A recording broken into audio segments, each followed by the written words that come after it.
నమస్తే ఫ్రెండ్స్, నేను మీ జర్నలిస్ట్ వాలి. ఆంధ్రప్రదేశ్లో గత 5 సంవత్సరాల కాలంలో ఎంత దారుణమైనటువంటి పరిస్థితులు, బూతు రాజకీయాలు నడిచాయో ప్రజలందరూ ప్రత్యక్షంగా చూశారు. కాబట్టి వాళ్ళకి శిక్ష కూడా వేశారు ప్రజలు. ఇప్పుడు లేటెస్ట్గా తెలుగుదేశం పార్టీ కార్యకర్త చేబురులో కిరణ్ జగన్మోహన్ రెడ్డి గారి సతీమణి భారతి గారి మీద అసభ్య పదజాలం ఉపయోగించినందుకు గాను ఎప్పుడైతే ఆ వ్యాఖ్యలు బయటకు వచ్చాయో వెంటనే ఆ పార్టీ కూడా అతన్ని సస్పెండ్ చేసింది.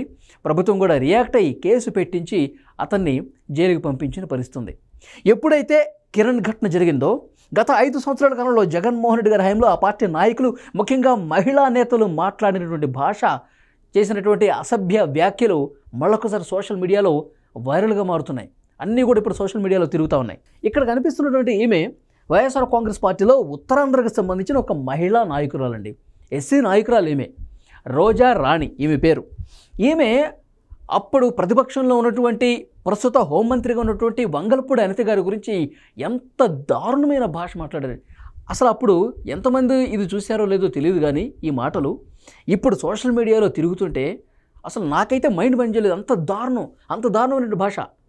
అప్పుడు వంగలపూడి అనిత గారిని ఇంత తీవ్రమైన పదజాలంతో, ఇంత వ్యక్తిత్వ హననానికి రోజారాణి అనే మహిళ మాట్లాడిందా అని నాకు నిజంగా ఆశ్చర్యపోయాను. ఒక్కసారి ఆ భాష వినండి దయచేసి. ఎడిటర్లకు కూడా నేను చెప్తా ఉన్నా, ఏమే మాట్లాడినటువంటి ఈ అసభ్య పదాల దగ్గర దయచేసి బీప్ సౌండ్ వేసుకోండి మిత్రమా. ఎందుకంటే ప్రజలకు నేరుగా చూపిస్తే కనుక అసలు చూపించకూడదు. ఒక జర్నలిస్ట్గా కొన్ని విలువలు మనం పాటించాలి. కాబట్టి దయచేసి బీప్ సౌండ్లు వేయండి. మా నాయకుల పేరు ఎత్తే దమ్ము, ధైర్యం, అర్హత కూడా నీకు లేదు. గుడిసెట్ట బంగారు బతికైనా మానుతాను కానీ నా గుడిసెట్టతనం మానుకోను అన్నదట. మీరాటి ఇల్లాలే కానీ గుడిసేటితనం అంట, పోరంబోకు. ఇంకా అది అసభ్య పదం, అది నేను వాడట్లేదు. నీ భాషలో చెప్పాలంటే అనిత బంగారు బతికైనా మానుతాను కానీ నా బ్రోతల హౌస్ నడుపుకునే వృత్తి మట్టుకు మానను అన్నదట. బ్రోతల హౌస్ నడుపుకునే వృత్తి మాత్రం నేను మానను అన్నదట అనిత గారు. ఎంత దారుణం అండి, ఎంత అసభ్యంగా మాట్లాడింది ఇవి. అంటే ఒక ఎస్సీ నాయకురాల్ని ఇంకొక మహిళా ఎస్సీ నేతతోనే తిట్టించాలి, ఇది జగన్మోహన్ రెడ్డి గారి కాన్సెప్ట్. ఇంత దారుణమా? ఒక మహిళని ఎంత మాత్రాన, సేమ్ క్యాస్ట్ అయినంత మాత్రాన ఇంత దారుణంగా ఆమెతో తిట్టిస్తారా? ఈమెతో, వంగలపూడి అనితని. చాలా అంటే చాలా ఎంత దారుణంగా అనిపించిందంటే నాకు. కిరణ్ అరెస్ట్ అయిన తర్వాత ఇవన్నీ కూడా ఒక్కదాని తర్వాత ఒకటి బయటకు వస్తున్నాయి. కిరణ్ అరెస్ట్ చేశారు, ఓకే, బాగానే ఉంది, చేయాల్సిందే. ఆయన తప్పుగా మాట్లాడాడు మాజీ ముఖ్యమంత్రి భార్యకు సంబంధించి. ఇప్పుడు తెలుగుదేశం పార్టీ కార్యకర్తలు కూడా వీళ్ళందరినీ, ఇప్పుడు వీళ్ళు మాట్లాడిన మొత్తం కూడా వెలుగు తీస్తూ ఉన్నారు. ఆ రికార్డ్స్ పాతవన్నీ కూడా బయట పెడతా ఉన్నారు. ఎంత దారుణంగా మాట్లాడిందండి వంగలపూడి అనిత గురించి. అన్ని బూతులు, అంత దారుణ వ్యక్తిత్వ హననానికి పాల్పడుతూ ఒక మహిళ ఉండి కనీసం కొంచెం కూడా ఇంకిత జ్ఞానం లేకుండా, సిగ్గు లేకుండా ఇంత దారుణమైన భాష మాట్లాడతారా? అప్పట్లో గత 5 సంవత్సరాల కాలంలో జగన్మోహన్ రెడ్డి స్ట్రాటజీ ఇదేనండి. కమ్మ నాయకుల్ని కమ్మ నాయకులతోనే తిట్టించాలి. ఇప్పుడు చంద్రబాబు నాయుడు గారిని, లోకేష్ గారిని, ఆ పార్టీలో ఉన్నటువంటి నాయకులందరినీ కూడా అదే సామాజిక వర్గానికి సంబంధించినటువంటి నాయకులు ముందు పెట్టించి వల్లభనేని వంశీతో, కొడాలి నానితో, ఇతర నేతలతో ఈ విధంగా తిట్టిస్తారనమాట, అదే సామాజిక వర్గంతో. పవన్ కళ్యాణ్ గారు కాపు సామాజిక వర్గం కదండి, అదే కాపు నేతలతో, తమ పార్టీలో ఉంటున్న నాయకులతో, అంబటి రాంబాబు గారితో, పేర్ని నాని గారితో, ఇలాంటి వాళ్ళతో సేమ్ సామాజిక వర్గం. అలాగే పవన్ కళ్యాణ్ గారి వృత్తి సినిమా ఇండస్ట్రీ వాళ్ళతో కూడా పవన్ కళ్యాణ్ గారిని తిట్టించినటువంటి పరిస్థితుంది. పోసాని కృష్ణమురళి లాంటి వాళ్ళు రోజా గారితో తిట్టించినటువంటి పరిస్థితుంది. అంటే ఇక్కడ కూడా మనకేం అర్థమవుతుంది? వంగలపూడి అనిత సో అదే సామాజిక వర్గం నుంచి మహిళతోనే తిట్టించాలన్న ఉద్దేశంతో జగన్మోహన్ రెడ్డి గారి పార్టీ, ఆయన ఎంత దారుణమైన పదాలు ఉపయోగించి బూతులు తిట్టించారండి. అంటే ప్రజలందరూ గమనిస్తారు, మనం ఇంత దారుణమైనటువంటి భాష మాట్లాడితే ప్రజలు వాటిని సహించరు, మనకి బుద్ధి చెప్తారన్న కనీస జ్ఞానం గతంలో వాళ్ళకి లేదండి. అందుకే ప్రజలు అక్కడ కూర్చోబెట్టారు. ఈ ప్రభుత్వాన్ని, ఈ ప్రస్తుత కూటమి ప్రభుత్వాన్ని డిమాండ్ చేస్తున్నా, ఇలాంటి వాళ్ళు బయట సమాజంలో స్వేచ్ఛగా తిరగటం మంచిదేనా? ప్రజలకు మంచిదేనా?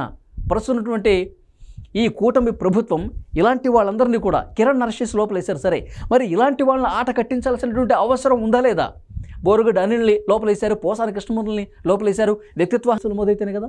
మరి ఈ మహిళ కూటమి ప్రభుత్వంలో ప్రస్తుతం హోంమంత్రిగా ఉన్న, అప్పుడు ప్రతిపక్ష నాయకురాలుగా ఉన్న తెలుగుదేశం పార్టీ సీనియర్ నేత వంగలపూడి అనిత గారిని ఇంత దారుణంగా వ్యక్తిత్వ హననానికి పాల్పడితే ఈ కూటమి ప్రభుత్వం ఇంకా ఎందుకు కేసులు నమోదు చేసి వీళ్ళ మీద చర్యలు తీసుకోలేదని చెప్పి సోషల్ మీడియా వేదికగా చాలామంది తెలుగుదేశం పార్టీ కార్యకర్తలు ప్రశ్నిస్తూ ఉన్నారు. ఇంకా చాలా దారుణంగా మాట్లాడారండి. గాని మా నాయకుల కోసం, జగన్మోహన్ రెడ్డి గారి కోసం గాని, విజయసాయి రెడ్డి గారి కోసం గాని, సామితులు గాని ఇంకొకసారి నువ్వు ప్రతి ముందు మాట్లాడితే నా ప్రీతి పెట్టే నది రోడ్డు మీద 2 మంది జగసారిపోతున్నావు. అది ఏదనుకుంటున్నావు? చంద్రబాబు నాయుడు లోకేష్ రాజకీయాలకు రాసుకునేవా? మా నాయకులు ఇంకా నేను వినిపించలేనండి, ఎందుకంటే చాలా దారుణం అంటే చాలా దారుణంగా ఉంది. రోజా రాణి అనే ఈ మహిళ మీద వెంటనే కేసు నమోదు చేసి అరెస్టు చేసి లోపలేస్తే సమాజానికి మంచి చేసిన వాళ్ళం అవుతాం. ఈమెతో ఎవరు మాట్లాడించారో అవి కూడా ఈమెను అరెస్ట్ చేసి కస్టడీలోకి తీసుకొని ఈ విధంగా వ్యక్తిత్వ హననానికి పాల్పడమని చెప్పింది ఎవరు? పోసాని చెప్పాడు. ఆయన కస్టడీకి తీసుకున్నప్పుడు సజ్జల రామకృష్ణ నాకు స్క్రిప్ట్ పంపించేవాడు, ఏ టైంలో ఎవరిని ఎట్లా తిట్టాలో కూడా ఆ స్క్రిప్ట్లో నాకు వచ్చేదని చెప్పి పోలీసుల కస్టడీలో స్వయంగా ఆయన చెప్పాడు కదా. మరి ఈతో ఎవరు చెప్పించారు? ఎవరు చెప్పమన్నారు? ఎవరి డైరెక్షన్తో అంత దారుణంగా వంగలపూడి అనిత గారిని తిట్టింది?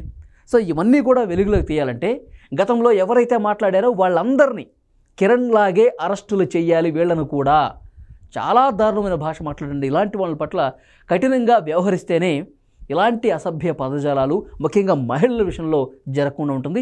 ఈ కూటమి ప్రభుత్వాన్ని నేను డిమాండ్ చేస్తా ఉన్నా. ఇలాంటి అరాచక శక్తులు సమాజంలో ఉండటానికి వీల్లేదు. సో డెఫినెట్గా చర్యలు తీసుకోవాల్సిందే. ఈ వీడియో మీద ఫ్రెండ్స్ మీరేమనుకుంటున్నారు? సోషల్ మీడియాలో ప్రస్తుతం గత 5 ఏళ్ల కాలంలో ఇంకా మరుగున పడిపోయిన ఇంకా చాలామంది వినలేదు, ఇవి చూడలేదు, ఇప్పుడు బయటకు వస్తూ ఉన్నాయి. సో డెఫినెట్గా ఈ వీడియో మీద మీరు రెస్పాండ్ అవ్వండి. మీరు ఏమంటారో తప్పకుండా కామెంట్ రూపంలో తెలియజేయండి. Thank you very much.